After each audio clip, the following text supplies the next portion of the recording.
৩৬ জুলাই কিংবা ৫ই আগস্ট ২০২৪ বাংলাদেশের ইতিহাসের আরেকটি রেড লেটার ডে বা স্মরণীয় দিন।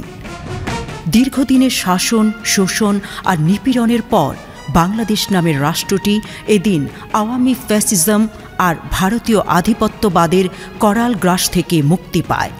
জন্ম নেয় নতুন এক বাংলাদেশ, যাকে অনেকেই বলেছেন দ্বিতীয় স্বাধীনতা কিংবা পুনর্জন্মের দিন। আন্দোলনের এই দিনভিত্তিক ঘটনা প্রবাহ নিয়েই ৩৬ জুলাই।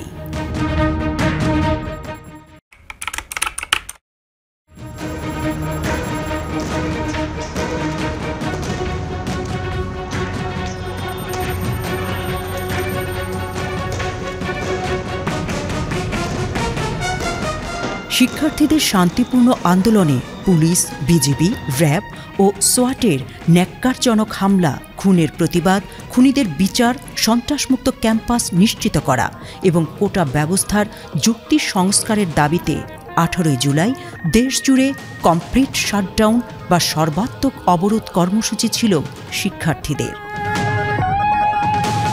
ঢাকা বিশ্ববিদ্যালয় সহ বিভিন্ন বিশ্ববিদ্যালয়ের ছাত্রাবাস জোরপূর্বক খালি করা হয়। সারা দেশে মোতায়েন হয় বিজিবি।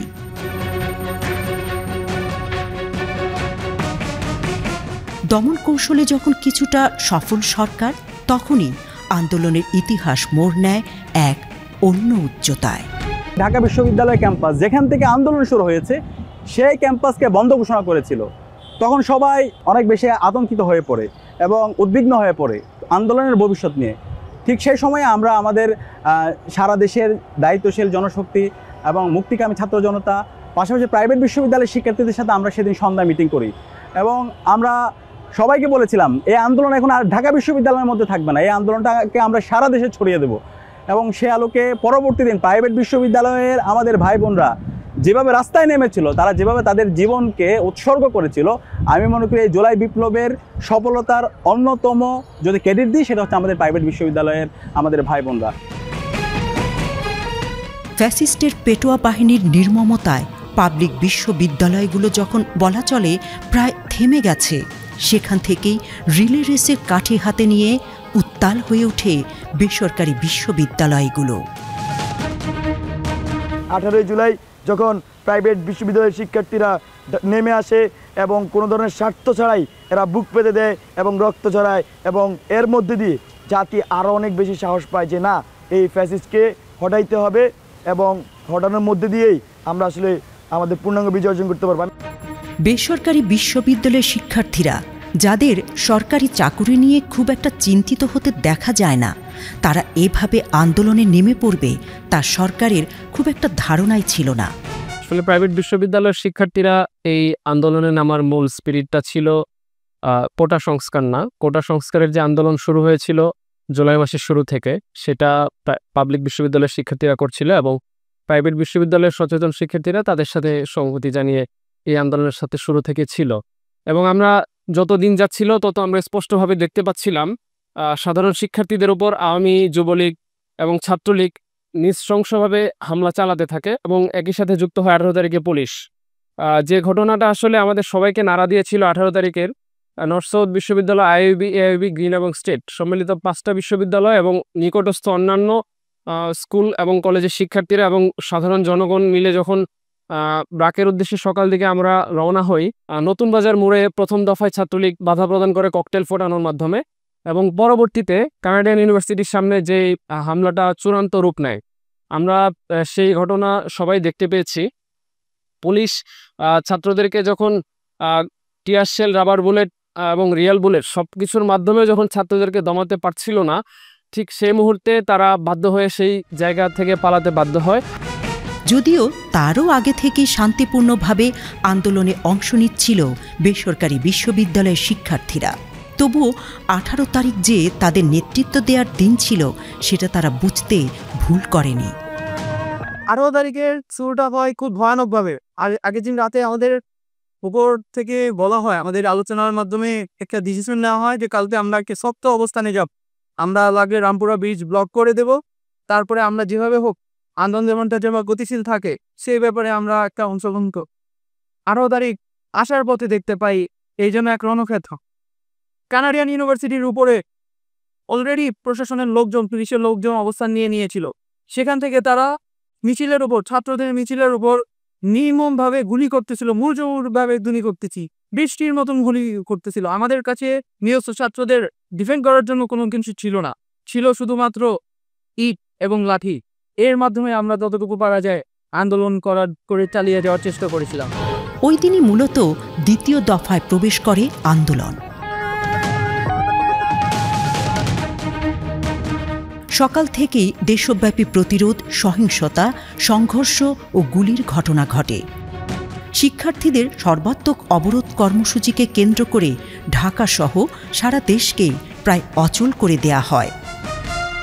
18 জুলাই থেকেই মূলত কোটা সংস্কার আন্দোলনে যুক্ত হতে শুরু করে অভিভাবক সহ সমাজের বিভিন্ন শ্রেণী পেশার মানুষ।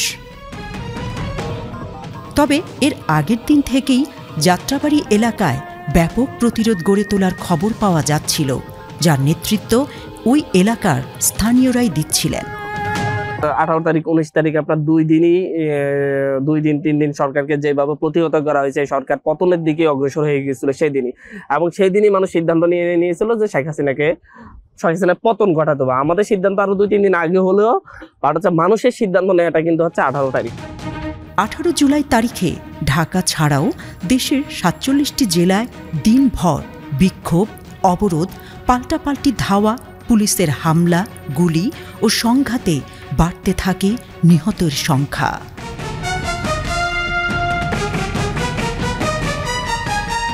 প্রাথমিকভাবে কমপক্ষে 31 জনের মৃত্যুর খবর আসে।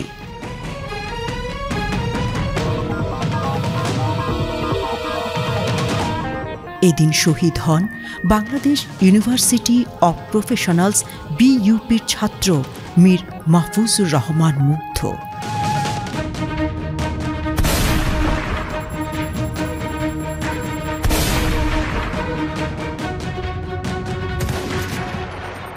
আবু সাইদের মতোই এই মৃত্যু কাঁদায় দেশবাসীকে। বিশ্ব গণমাধ্যমগুলোতেও ফলাও করে প্রচারিত হয়, নাড়িয়ে দেয় ফ্যাসিস্টদের মসনদ। প্রতিদিনকার মতো 18 জুলাইও উত্তরার আজমপুরে বিক্ষোভকারীদের হাতে পানির বোতল তুলে দিচ্ছিলেন মুগ্ধ।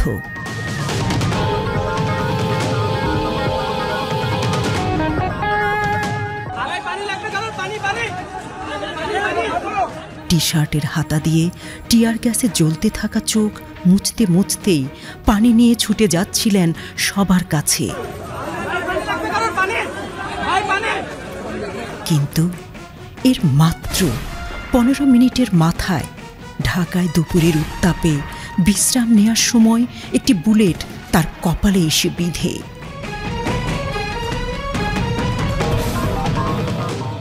বন্ধুদের শত চেষ্টা ব্যর্থ করে না ফেরার দেশে চলে যায় মুগ্ধ।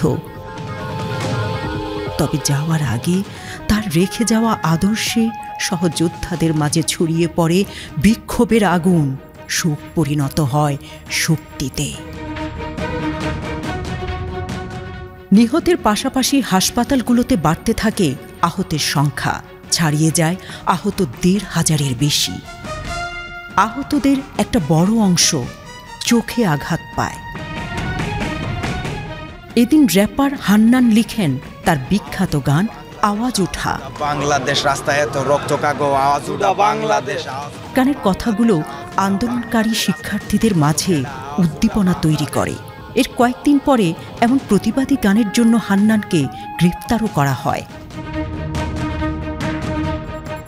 সংঘর্ষ, ব্যারিকেড, আগুনে গাড়ি চলেনি রাজপথে। অচল ছিল দেশের গুরুত্বপূর্ণ বেশিরভাগ মহাসড়ক।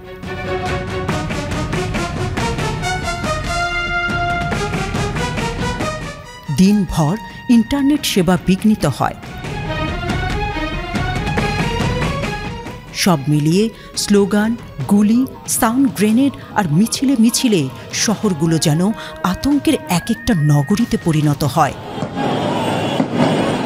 থমথমে ভীতিকর পরিস্থিতি সারা দেশে। পরিস্থিতি যখন এমন, ঠিক তখনই সরকারের পক্ষ থেকে আন্দোলনকারীদের উদ্দেশ্যে বলা হয়েছিল সরকার কোটা সংস্কারের পক্ষে। আন্দোলনরত শিক্ষার্থীদের সঙ্গে আলোচনায় বসতে চায় সরকার। সরকারের এই প্রস্তাব সরাসরি নাকচ করে দেন আন্দোলনকারীরা। তাদের সাফ কথা, যারা শিক্ষার্থীদের রক্ত ঝরিয়েছে তাদের সঙ্গে আলোচনা হতে পারে না। আমরা মনে করি এই মুহূর্তে আলোচনার কোনো পরিবেশ নেই।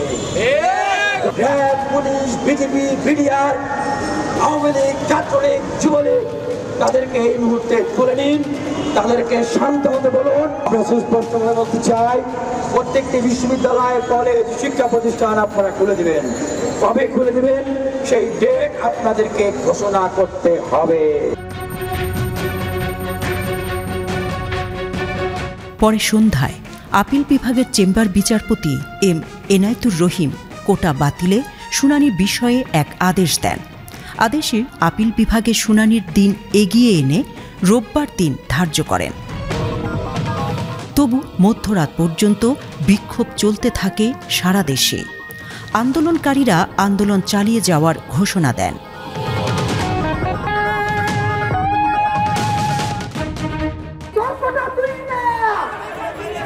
শিক্ষার্থীদের এরপর থেকে স্লোগান ওঠে, তোর কোটা তুই নে, আমার ভাইকে ফিরিয়ে দে।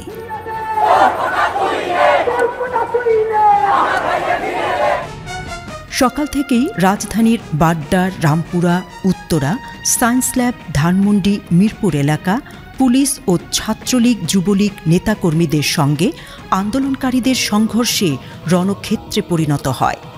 এদিন শিক্ষার্থীদের আন্দোলনে প্রাণহানির ঘটনার তদন্ত চেয়েছে জাতিসংঘ।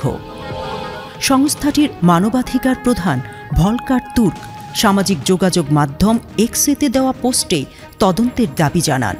অ্যামনেস্টি ইন্টারন্যাশনালও হত্যা ও নিপীড়নের জন্য পুলিশ ও ছাত্রলীগকে দায়ী করে বিবৃতি দেন।